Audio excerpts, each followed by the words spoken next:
warahmatullahi wabarakatuh. Balik lagi bersama kami di Info K3 RSID. Oke, pada kesempatan kali ini kita akan sharing terkait dengan indikator mutu K3RS. Oke.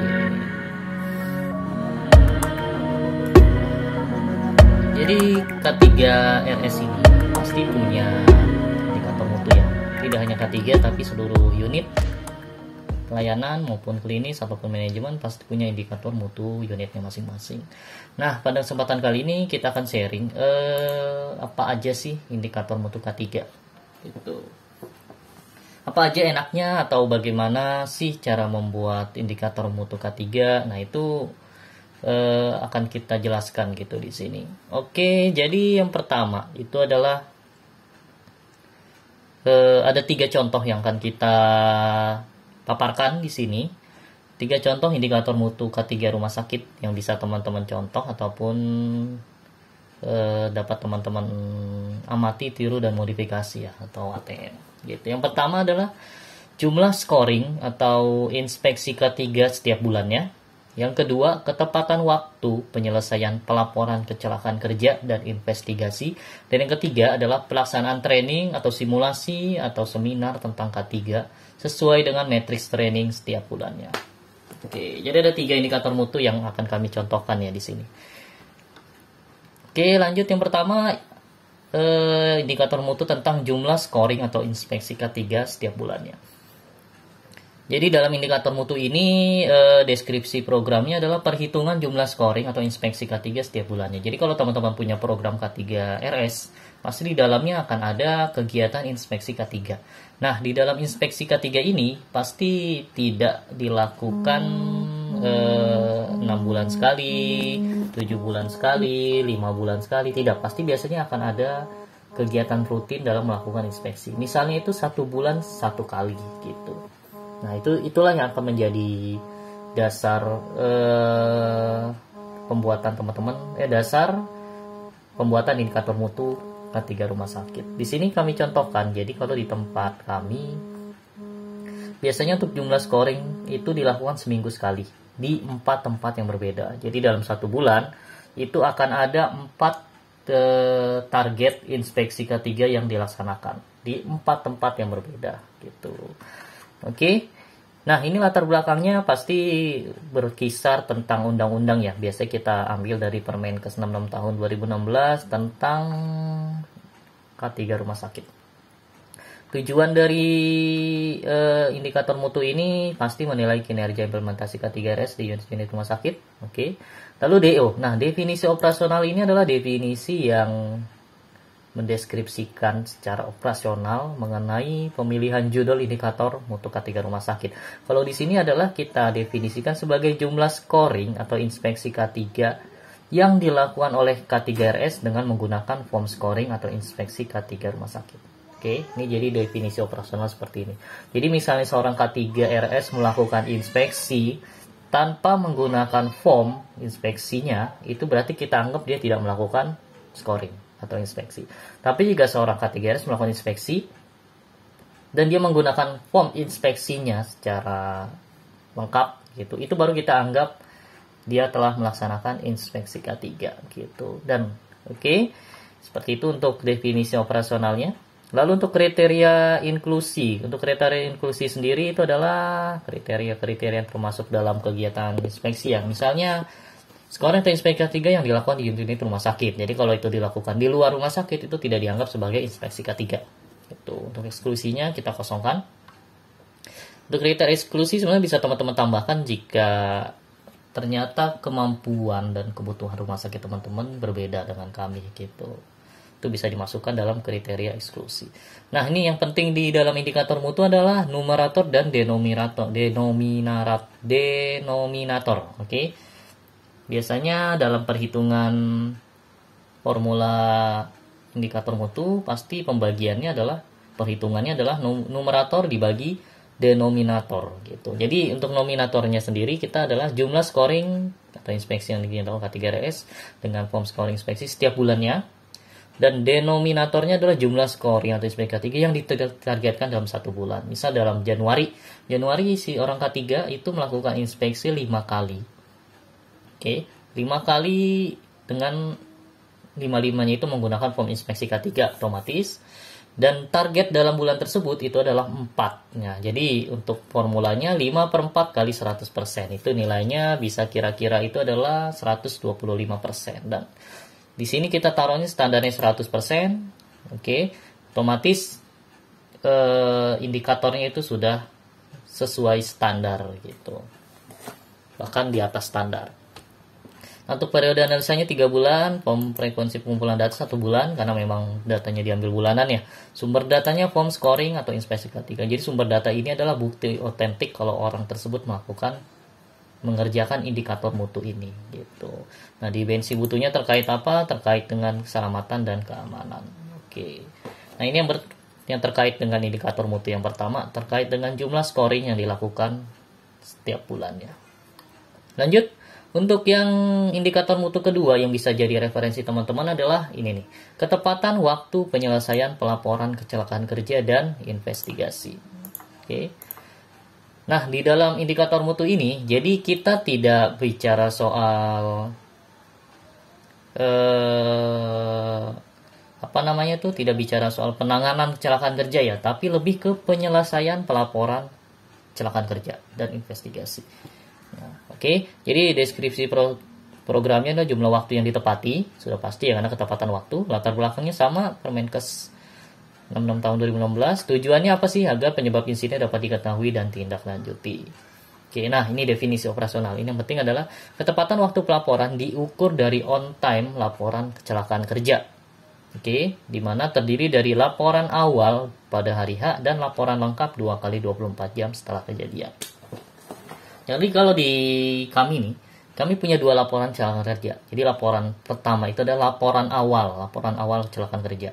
Laporan ini ini adalah sementara, jadi hanya berisi tentang data insidennya dan kronologi sementara gitu. Oke, kronologinya sementara. Nah, baru yang kedua adalah laporan lengkap gitu. Jadi laporan kecelakaan kerja beserta investigasinya. Ini sudah laporan secara detail, mencakup seluruh item-item kecelakaan kerja ya, laporan LKK dan juga investigasinya. Nah, dalam indikator mutu ini, maka seorang K3 rumah sakit jika mendapatkan satu insiden, misalnya ada insiden tertusuk benda tajam di tanggal 5 Agustus, oke? Nah, otomatis dalam melengkapi indikator mutunya, dia harus membuat pelaporan LKK-nya, laporan awalnya, dalam kurang dari 24 jam. Oke. Itu pertama. Lalu yang kedua, melengkapi laporan lengkapnya di hari kedua, 2 kali 24 jam. Oke. Jadi misalnya dia tanggal 5 kejadian insiden, maka di tanggal 5 laporan lengkapnya sudah jadi, sudah selesai. Tanggal 6 laporan lengkapnya sudah jadi. Gitu. Dan untuk kriteria inklusinya adalah kecelakaan kerja yang termasuk LTI, MTC, dan fatality. LTI ini adalah lost time injury ya. Jadi orang yang ketika dia kecelakaan kerja, dia jadi nggak masuk gitu. Oke. Lalu yang kedua MTC. MTC ini adalah medical treatment care. Jadi membutuhkan perawatan. Gitu. Entah perawatannya rawat inap ataupun yang penting dia malah mendapatkan perawatan medis gitu. Tidak mesti rawat inap, tapi yang penting kalau dia sudah PIGD, dijahit ataupun dikasih penanganan itu sudah masuk MTC. Dan terakhir adalah fatality atau yang menyebabkan kematian.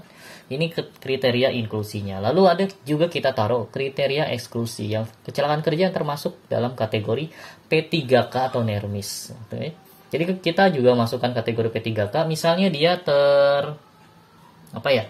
misalnya P3K itu terkena cutter set gitu tangannya. Nah, itu kita tidak masukkan gitu karena itu bisa diobati dengan P3K gitu tanpa perlu medical treatment case yang lebih detail ataupun kejadian near miss yang tidak terjadi cedera. Itu kita tidak masukkan ke dalam kategori kriteria eksklusi. Nah, numerator dan denumeratornya sudah pasti jumlah pelaporan yang diselesaikan tepat waktu dibagi jumlah kecelakaan kerja yang terjadi. Jadi misalnya dalam 1 bulan terjadi 5 insiden dan 5 insiden ini termasuk LTI, MTC, dan fatality. Lalu si K3RS-nya berhasil menyelesaikan pelaporannya tepat waktu, yaitu 1 kali 24 jam untuk laporan awal, 2 kali 24 jam untuk laporan lengkap, maka dia sudah berhasil menyelesaikan indikator mutunya sesuai standar. Karena 5 dibagi 5 kali 100 sama dengan 100%. Oke, jelas ya. Ini untuk yang standar 100%, analisa 3 bulan, preview pengumpulan data 1 bulan, sumber data laporan kecelakaan kerja dan investigasi. Jadi bukti otentiknya apa? Adalah bukti laporan awal kecelakaan kerja dan laporan kecelakaan kerja dan investigasi atau laporan lengkapnya. Lalu yang terakhir yang bisa jadi referensi teman-teman adalah, nah ini nih. Pelaksanaan training atau simulasi atau seminar tentang K3 sesuai dengan matriks training setiap bulannya. Jadi di sini kita tidak bicara soal berapa orang yang mengikuti training K3, berapa unit yang sudah melakukan training K3. Tidak, kita tidak bicara tersebut, karena kalau untuk berapa orang atau berapa unit itu adalah lebih tepat masuk ke indikator mutunya SDM. Tapi kalau K3 ini bisa teman-teman masukkan di sini nih. Pelaksanaan training atau simulasi atau seminar atau sosialisasi lah tentang K3 yang sesuai dengan matriks training setiap bulannya. Jadi teman-teman kalau dalam membuat program K3 pasti di dalamnya ada dong program pelatihan atau subpoin pelatihan K3. Nah, biasanya akan ada jadwal pelatihan dalam 1 tahun gitu, dimana di breakdown dalam 1 bulan K3 mengadakan pelatihan, simulasi, training atau sosialisasi apa aja. Nah, teman-teman bisa menjadikan hal tersebut sebagai indikator mutu gitu. Bisa dilihat dalam definisi operasionalnya ya, yaitu jumlah training simulasi yang dilakukan K3RS setiap bulannya sesuai dengan matriks training. Jadi matriks training itu adalah jadwal training. Oke, jadwal training tahunan yang direncanakan dari awal. Oke, jadi misalnya di dalam bulan Agustus ini teman-teman merencanakan 3 pelatihan. 1 pelatihan APAR, yang kedua pelatihan APAR yang pertama, yang kedua yang kedua simulasi evakuasi, dan yang ketiga simulasi penculikan bayi. Ada 3 yang diagendakan di bulan Agustus sesuai dengan jadwal atau matriks training di awal tahun yang ada di dalam program K3. Nah, di bulan Agustus ternyata seorang K3 ini hanya bisa menyelesaikan 1 training, yaitu pelatihan APAR saja. Itu maka untuk ketercapaiannya dia tidak akan tercapai, karena untuk numerator dan denominatornya itu pembagiannya lah numerator jumlah training yang dilakukan, denominator itu jumlah training yang ditargetkan gitu. Jadi kalau tadi kejadiannya hanya melaksanakan 1 pelatihan APAR, otomatis nilai yang tidak tercapai karena 1 dibagi 3 kali 100%. Jadi pencapaiannya hanya 30% saja, 33% saja gitu. Lalu sumber datanya seperti apa? Ini bisa dilaksanakan. Sumber datanya itu absensi, sertifikat training atau simulasi atau seminar yang dilakukan. Sumber datanya ini gitu. Jadi di sini di indikator mutu ini kita hanya bicara soal ketercapaian melakukan training sesuai target gitu. Jadi kita tidak bicara berapa orang, berapa unit atau kategori orang gitu. Tidak, kita bicara di sini adalah ketercapaian training sesuai dengan target yang ditentukan dari awal gitu. Gimana? Mudah kan? Jadi kalau teman-teman bingung soal apa sih indikator mutu K3RS, nah gak usah mikir yang muluk-muluk, kita mikir sederhana aja. Padahal kan ada orang yang berpikir indikator mutu K3-nya itu adalah zero accident. Nah itu sebenarnya tidak masalah gitu, cuma teman-teman akan kesulitan dalam mencapai standar gitu di indikator mutunya di tiap bulan gitu. Zero accident, pastikan zero accident itu tidak ada insiden sama sekali ya, sedangkan di rumah sakit itu sangat sulit untuk mencapai hal itu gitu. Bagaimana kalau teman-teman dibandingkan zero accident-nya yang difokuskan, tapi fokuskan aja kepada pelaporannya apakah bisa tepat waktu atau tidak gitu. Itu yang pertama. Lalu yang kedua, ketepatan waktu penyelesaian jumlah scoring. Nah ini juga teman-teman biasanya mikirnya itu hasil skor audit K3 itu di atas standar, misalnya 85. Nah itu kadang susah gitu. Kenapa susah? Karena memang apalagi teman-teman K3 baru memulai K3 di rumah sakit, pasti akan susah membuat nilai inspeksi K3 itu di atas rata-rata. Jadi dibandingkan memilih poin tersebut, ada baiknya teman-teman malah memilih jumlah scoring atau inspeksi K3 yang dilaksanakan setiap bulannya. Itu aja, itu akan lebih mudah gitu. Jadi teman-teman akan merasakan di mana setiap tahunnya akan meningkat gitu. Jadi misalnya dalam ketiga poin ini di 1 tahun atau 2 tahun, 3 tahun berturut-turut ini sudah tercapai terus, itu teman-teman bisa meningkat ke indikator mutu yang lebih susah gitu. Itu aja sih. Oke, mungkin dari kami sekian. Semoga 3 indikator mutu ini bisa mencerahkan ya. Kalau teman-teman punya daftar indikator mutu K3RS lain, mungkin bisa sharing aja di kolom komentar, nanti kita akan diskusi terkait hal itu. Oke, mungkin sekian dari kami. Terima kasih atas kesempatannya. Assalamualaikum warahmatullahi wabarakatuh.